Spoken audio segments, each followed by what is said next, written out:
If you really believe that you could be something, if you have that little voice in your head saying, hey, you got talent, you could do this, then follow that voice. In my mind, I'm always the best. I don't care what the people are thinking, what they say. In my mind, I'm always the best. I'm always gonna say that. I always felt like I could do anything. That's the main thing people are controlled by. Thoughts, their perception of themselves. They're slowed down by their perception of themselves. If you're taught you can't do anything, you won't do anything. I was taught I could do everything. My philosophy is, why be normal when you can be the best? I don't want to be normal. I want to make the difference. So everything I do, I want to make the difference. Because when I make the difference, I'm the best. And that is not arrogance, that is confidence. The world belongs to optimists. Because if you're going to do anything big, you have to believe that it can happen. Otherwise, it never will. The cynics get to be right and the optimists get to be rich. Yeah. Impossible is nothing to somebody that tries. Everything that someone said was impossible has happened. And that's where delusion comes in, because delusion is only delusional when you don't accomplish the goals of making your delusions a reality. Right. That's when it's delusional. It don't matter how up that shit might look. It don't matter how much it feel like it ain't gonna work. Delusional. Complete delusion. You gotta believe the delusion. Because it's only delusional until it works. So is it really delusional? I'm only gonna call it delusion until it don't work. And then once the world see it, there's nothing delusional about it. Now your delusion becomes, oh, he was a genius. We didn't see it when he saw it. We didn't understand it when he did. We thought this was crazy. Never stop fighting. No matter what anyone says, no matter how they try to compromise you, compromise your vision. If it's in your gut, if it's in your soul, there's nothing, there's no worldly possessions that should come between you and your expression. Death is promised. So what do you do with your life? How do you make the most of it? How do you make your voice the loudest? Connor, in February of 2013, we spoke for the first time. You didn't have a car, you didn't have a pot to piss in, all you had were blueberries. Now here you are with the undisputed gold. Enjoy it, my friend. You deserve it, you called it. Yeah, from nothing to something to everything. So that's where I am right now. Of course, it was impossible to connect the dots looking forward when I was in college, but it was very, very clear looking backwards 10 years later. Again, you can't connect the dots looking forward. You can only connect them looking backwards. So you have to trust that the dots will somehow connect in your future. You have to trust in something, your gut, destiny, life, karma, whatever. Because believing that the dots will connect down the road will give you the confidence to follow your heart, even when it leads you off the well-worn path. And that will make all the difference. The question is, do we believe we can become it? Without that belief, every journey will run into a debate. That debate, to when pain starts to fill the body, you weigh the temporary pain versus a lifetime of pride. What are you gonna do? How bad do you want it?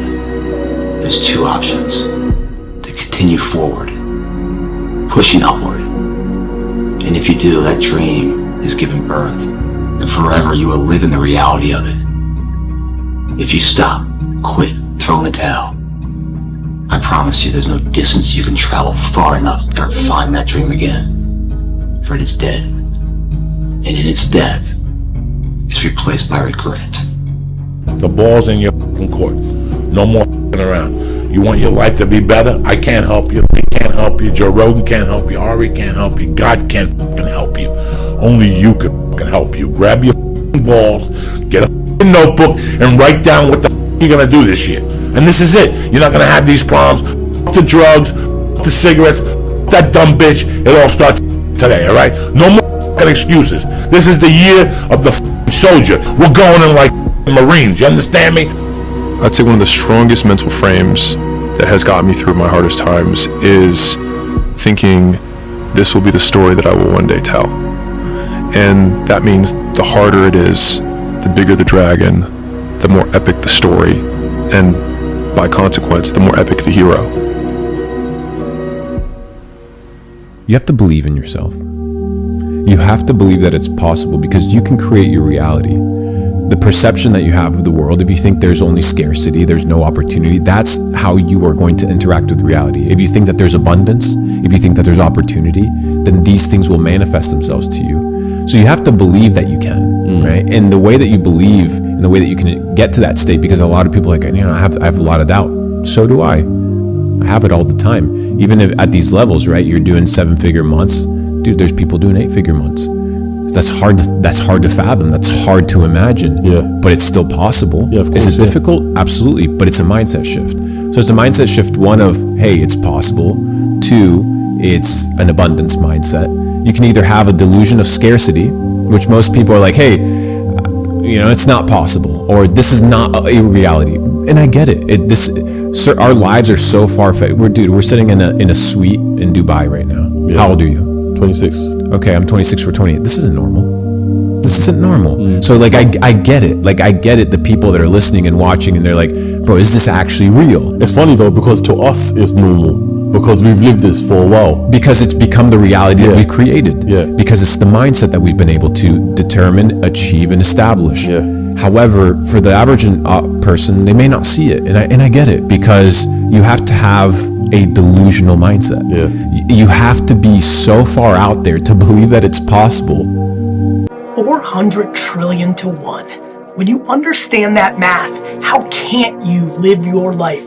That's how rare it is to be a human being. And what are you waiting for? Like, you've been given this ridiculous triple miracle. Like, you're literally more likely to win the lotto 10 times in your life than actually have a life. So I ask you, my friends, with this one life, you're gonna sit on your couch and dwell? You're gonna be upset about some shortcoming? You're gonna be upset about that thing that happened last week that you up? I'm asking you, I'm promising you, please take this swing, make this at bat. I am so tired of people stopping because their uncle critiqued them, or their mom made fun of them along the way, or their girlfriend doesn't think that they can do it. You've got one at bat, 400 trillion to 1. Please do something about it. We are living through the greatest era to be alive ever. It's not a bad thing to be unique.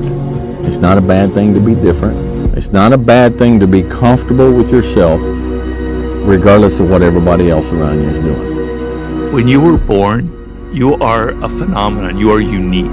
Your DNA has never occurred in the history of the universe, going back billions of years. It will never occur in the future. Your life experiences with your parents and everything that you experience in your early years going on up is unique. It's yours. You're one of a kind, right? So that is your source of power. To waste that is just the worst thing you can do in your life. And what the power is finding that uniqueness. What makes you you, and how you can mine that, and how you can go deep into it and use that to create a career path. But one of the things that really motivates me, or one of my most powerful motivational frames, is thinking about the person that I want to become as the destination. And thinking like, I want to be bulletproof. I want to be bulletproof in these ways. I want to be bulletproof in my marriage. I want to be bulletproof in my business, etc. And I think about that man, whoever I want him to be. Like we said, hell is when you look at who you could have been and realize that you're not that person. And then I think, if I were to make that man, what would I put that man through to make him who he is? Like, it wouldn't be easy times. It wouldn't be quick wins. It wouldn't even be easy wins. It would be the toil and the struggle of achieving and reaching for things that are right out of grasp, that are right above my threshold, and continuing to do that to like lift the weight, to build the muscle, to break it down and do it over and over again, because like that's what creates the character traits that are the man that I want to be. And so when I'm going through those like really harder times, I like to think of like looking in my mental mirror of like, I'm making you. I'm not there yet. but I'm making you. I'm astounded by how many people want to be spectacular in life but also want to be normal. By being normal, you are, by definition, aiming for average. Normal people get normal results. Exceptional people get exceptional results. You literally can't do what everyone else does and expect to not get what everyone else has got. By doing what everyone else does, you guarantee average results. If you want to be great, you want to be best ever at what you do, you're going to be misunderstood by everybody because you're going to be so obsessed and so driven to get there. That's what it takes. That's the truth. It takes every second of your life. Anybody says balance? Yeah, balance is important for a lot of people. It is. But if you want to go to that edge where people do not like you, don't understand you, question everything you do, you've arrived. When you are misunderstood to the point where people think you're psycho and you're nuts and you're this and that, why are you in the gym at 1 o'clock in the morning? You just got through doing an op for 13, 14 hours at the Ranger School, man, at the gym. What's wrong? You will never understand what is wrong with me. And that's why I'm so glad you don't, because I'm in the right spot. When people don't understand you anymore, you're in that spot of obsession and drive where people are like, what the fuck is wrong with this guy? I don't want to talk to you, man, because you're not going to get it. There's this thing about people and they talk about manifesting. It's real, man. Manifesting is real. When you figure out who you are and what you want to do, and you devote your life to it like a maniac, like you're all in on this thing, and you manifest, most of these people end up, doing what they say they're going to do and being who they say they're going to become. I like to see people do well. I've been around a while. I know what it takes to do what you do. And I know that things don't just happen. It's not just luck that you have to create that luck. You have to will it into existence. And I want you to know that I am always rooting for you. I'm rooting for all of you. The better you do in life and in your work, the better every studio does, the better every film does, the better we all do. The better it is for everyone. So I look forward to seeing what you create in the future, and I will continue to do all that I can to contribute and help this industry and this art form that I love. You don't know shit. What you know is very limited. I have a guy that I love. He said, what you know is very limited, and what you don't know is limitless.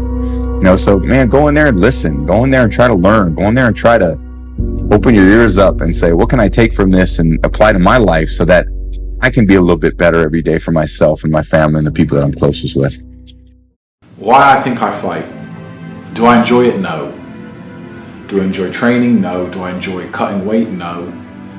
Am I nervous? Yes. Do I think to myself, what am I doing? Yes. Completely.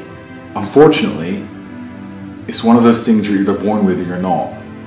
And the only way I can explain it to try and make it make any sense is that if I'm not doing something which is either extremely difficult or extremely stressful, I'm in a perpetual state of crippling boredom.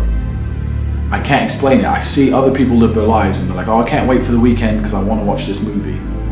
I think, who cares about a movie? You're looking forward to the weekend for a movie? Looking forward to the weekend to get drunk? Like, these things to me are so mundane. They mean nothing. And if I don't fight, if I'm not in a situation where I'm stressed or worried or concerned, I'm just perpetually bored. And boredom's crippling. If you're an intelligent person and you've got a good brain on your shoulders, you can't just sit there bored, So most smart people take the academic route to avoid boredom. They learn, but that's never really interested me either. Although I've always been an intelligent guy and I've always done well academically, it never really interested me. And then I see people climb Mount Everest or jump off buildings or do base jumping, or the guy who jumped from space. People think, what's he doing? He's crazy. I understand. Because some people can't live normal lives. Some people cannot just function 9 to 5 office job, get drunk at the weekends. That is not for some individuals, and it's not for me. Don't ever let somebody tell you you can't do something. Not even me. All right? Alright. You got a dream, you got to protect it. People can't do something themselves. They want to tell you you can't do it. You want something, go get it. Period. When I say I am God, you think I'm joking or not? You tell me. I'm not joking. When I come on the field, I feel like that. You feel like God? I feel like God when I'm on the field. An omnipotent. I feel untouchable, and I feel I will smash everyone that comes in my way. That is the mental part. Let's say boxing. Tyson Fury is the champion. If you ask me if I could smash, I would say yes. I would smash Tyson Fury. In my head, yes. But when I come in the ring, he would knock me out after 2 seconds. But the mentality is, yes, I can. Yes. But in the ring, he would eat me alive, without doubts. But my mentality is, I can. How many times has God showed you something in your imagination that you thought was so wonderful? And then you took it in there to your family and your friends and you shared it with them and they shot it down. You know why they shot it down? Because they couldn't see it. You know why they didn't see it? Because God ain't show it to them. He showed it to you. God put it in your imagination. He don't put it in other people's imagination. Stop telling your visions to other people because they're not going to see it. Why you think you keep imagining opening a business? Why you keep imagining graduating, getting a better job? Why do you keep imagining buying a house? Why do you keep imagining driving a really nice car? Why do you keep imagining getting rich one day? Why do you keep imagining that? Because God is talking to you. So many of us come from these small places in our mind that we're not willing to think outside of only what we've seen. Our mind works in such a small compartment. And one thing I was able to do was to dream. Many people, but don't make dreams your master. But I was able to dream outside those 4 walls of that small town. And until you're able to really put yourself into that dream, but don't make dreams your master, that's where you truly become what you're destined to become. You got to get real doggish. You got to get downright funky if you want to make it. Now, like I was telling you before, if you want to be ordinary, you ain't even got to listen to me. Just go on about your business. If you think ordinary is cool, ain't no problem. It's some really, really wonderful ordinary people. But if you are sitting in this room and you have extraordinary aspirations, then you're gonna have to do extra. My grandfather walked 10 miles to work every day. My father walked 5. I'm driving a Cadillac. My son is in a Mercedes. He said my grandson will be in a Ferrari. But he said my great-grandson will be walking again. So I asked him, I said, well, why is that? And he said to me, tough times create strong men. Strong men create easy times. Easy times create weak men. Weak men create tough times. He said to me, many will not understand, but you have to raise warriors.